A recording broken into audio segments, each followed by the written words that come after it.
Bonjour les amis et bienvenue une fois de plus sur votre chaîne de partage. J'espère que vous allez très bien aujourd'hui. Ensemble, nous allons réaliser une recette très appétissante. Je vous remercie déjà de regarder la vidéo jusqu'à la fin.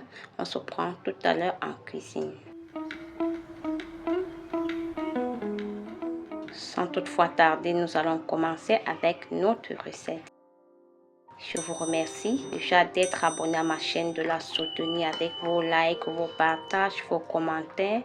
Et j'exhorte toutes les personnes qui regardent mes vidéos sans être abonnées de s'abonner à la chaîne, de liker la vidéo, de la partager autour d'eux et de me laisser surtout un cœur en commentaire. Merci. Voilà, nous avons pris du haricot noir au marché et nous allons commencer par trier toutes les saletés à l'intérieur des haricots. Il s'agit des petits morceaux de cailloux, de la terre et quelques débris. À la suite de cette étape, nous allons laver nos haricots. Durant le lavage, nous continuons à trier. Vous voyez, le haricot est très bien sale. Nous allons frotter correctement entre nos doigts pour enlever la terre incrustée aux graines de haricots. Nous allons ainsi laver plusieurs fois à plusieurs eaux en frottant de temps en temps pour enlever toute la saleté jusqu'à ce que l'eau devienne claire et que nos graines de haricots soient bien noires et brillantes. C'est ainsi que nous serons sûrs que notre haricot a été très bien lavé. Et là, nous avons eu de la chance. Dans notre haricot, il y avait très peu de cailloux et beaucoup de terre. C'est pour ça que nous n'avons pas eu à transvaser d'un récipient à l'autre. Nous avons lavé directement en frottant ainsi pour enlever la terre en changeant l'eau de temps en temps dans le même récipient. Vous pouvez utiliser deux récipients pour effectuer votre lavage de haricots. L'important est de très bien laver son haricot et d'enlever tout débris qui peut s'y trouver ainsi que les cailloux. Voilà notre haricot bien lavé. Nous allons le laisser tremper pendant 3 heures de temps. Voilà, 3 heures de temps passées. Nous vérifions notre haricot. Il a bien changé. Nous allons rincer notre haricot une dernière fois avant de le mettre à cuire. C'est un processus vraiment très rapide. Et voilà, nous avons déjà mis notre haricot dans la marmite et nous mettons au feu et nous vérifions la cuisson de temps en temps. À mi-cuisson, nous rajoutons du sel pour donner beaucoup de goût à notre haricot une fois cuit. Voilà, la texture nous montre déjà que notre haricot est prêt et nous l'égouttons dans une passoire. Entre temps, nous avons préparé tous les ingrédients que vous allez voir au fur et à mesure. Dans une poêle, nous commençons par rajouter de l'huile végétale. Là, c'est l'huile de tournesol. Et nous allons directement rajouter les tomates que nous avons hachées grossièrement avec un moulinex. Nous allons faire sécher l'eau des tomates pendant quelques instants. Ensuite, nous allons rajouter notre marinade. Cette marinade, je la confectionne moi-même et je la garde pendant plusieurs mois au congélateur.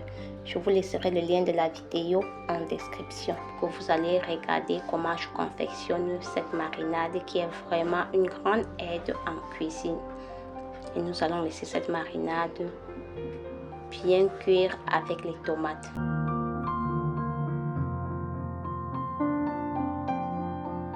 Voilà, déjà très bien apprêté. Nous commençons à frire nos haricots dans une marmite maintenant et nous rajoutons directement nos carottes et haricots verts que nous avons pris du congélateur, ainsi que des poivrons.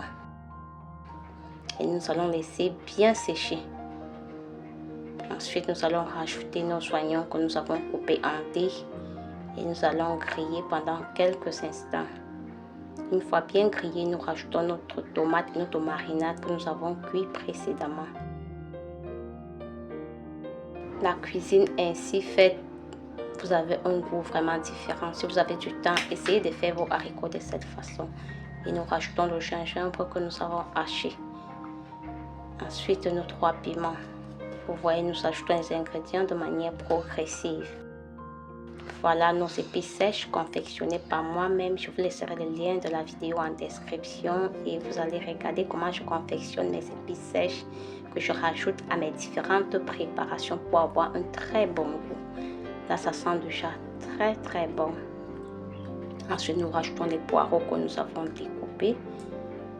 Nous allons faire griller pendant juste environ 1 minute. Non pas griller longtemps parce que nous voulons garder le goût des poireaux. Et nous rajoutons l'ail à la fin pour profiter du parfum de l'ail. Là, si vous cuisinez de manière progressive, comme ça, en rajoutant les ingrédients, ainsi vous aurez une cuisson qui a un très bon goût. Et nous rajoutons à la fin une autre branche de basilic. Directement, nous rajoutons nos haricots et vous voyez, ça sent très bon. Nous commençons à remuer doucement. Un des secrets pour avoir un haricot qui a un très bon goût et qui ne fait pas mal au ventre pour certains, c'est de très bien cuire son haricot. C'est ce que moi je peux vous conseiller. Je ne rajoute pas du sel gemme ni quoi que ce soit. Je cuis très bien mes haricots et je suis sûre que tout le monde va manger et personne n'aura de problème d'indigestion. Voilà, nous continuons à griller nos haricots ainsi. Et j'espère que cette vidéo vous plaît et que vous allez reproduire cette recette chez vous pour votre famille. Vous pouvez l'accompagner avec du riz. Là, pour notre cas, nous avons accompagné avec des bananes douces. Malheureusement, je ne vais pas montrer cette étape-là. Vous pouvez consommer avec des maniocs en tubercules ou tout autre tubercule, des bâtons de manioc, des ignames. Bon, vous pouvez consommer ça avec tous les compléments que vous avez, même du pain. Ça passe très bien.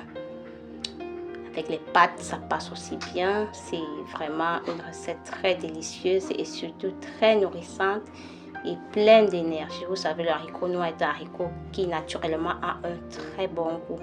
Et quand vous rajoutez tout ce que j'ai rajouté là, le goût est alors très bon. Voilà le résultat. Notre haricot est déjà cuit.